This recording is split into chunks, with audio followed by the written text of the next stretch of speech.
ಈಗಿರೋ life ಸ್ಟೈಲ್ಗೆ daily ತಿನ್ನೋ breakfast ಜೊತೆಗೆ ಈ ರೀತಿ ಹೆಲ್ದಿ ಬ್ರೇಕ್ಫಾಸ್ಟ್ನ ಸಹ ವಾರದಲ್ಲಿ ಒಂದ್ಸರಿ ಇನ್ಕ್ಲೂಡ್ ಮಾಡಿ ನೋಡಿ. ನನ್ಗಂತೂ ಈ ರೀತಿ ಸಲಾಡ್ಸ್ ತಿಂದಾಗ ಒಂದು ಒಳ್ಳೆ ಆಹಾರ ತಿಂದಿದೀವಲ್ಲ ಅನ್ನೋ ಸ್ಯಾಟಿಸ್ಫ್ಯಾಕ್ಷನೇ ಜಾಸ್ತಿ ಇರುತ್ತೆ. ಸೊ ಹೆಲ್ದಿಯಾಗಿ ತಿನ್ನೋದ್ರ ಜೊತೆಗೆ ಇಷ್ಟಪಟ್ಟು ತಿಂದರೆ ಅದ್ರ ರುಚಿನೇ ಬೇರೆ.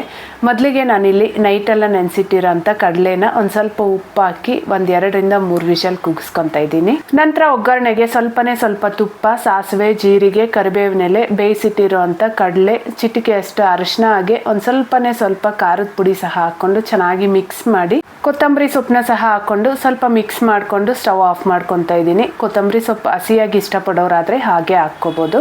ನಂತರ ನಾನಿಲ್ಲಿ ಸಣ್ಣದಾಗಿ ಕಟ್ ಮಾಡಿರೋಂಥ 3 ಎಸಳು ಬೆಳ್ಳುಳ್ಳಿ ಸಹ ಹಾಕ್ಕೊತಾ ಇದ್ದೀನಿ. ಕಾಳು ತಿಂದರೆ ಗ್ಯಾಸ್ಟ್ರಿಕ್ ಆಗುತ್ತೆ ಅನ್ನೋರು ಈ ರೀತಿ ಹಸಿ ಬೆಳ್ಳುಳ್ಳಿನೇ ಹಾಕಿ ತಿನ್ನಿ, ಒಳ್ಳೇದು. ಕಾಳಿನ ಪ್ರಮಾಣ 1 ಭಾಗ ಆದರೆ 2 ಭಾಗದಷ್ಟು ನಿಮ್ಗೆ ಇಷ್ಟ ಇರೋ ತರಕಾರಿನ ಸಣ್ಣದಾಗಿ ಕಟ್ ಮಾಡಿ ಹಾಕ್ಕೊಂಡು ಸ್ವಲ್ಪ ಚಾಟ್ ಮಸಾಲ ಹಾಗೆ ಚಿಟಿಕೆ ಉಪ್ಪು ಸೇರಿಸ್ಕೊಂಡು ಮಿಕ್ಸ್ ಮಾಡ್ಕೊಂಡು ಸರ್ವ್ ಮಾಡಿಕೊಂಡ್ರೆ ಹೆಲ್ದಿ ಬ್ರೇಕ್ಫಾಸ್ಟ್ ರೆಡಿ.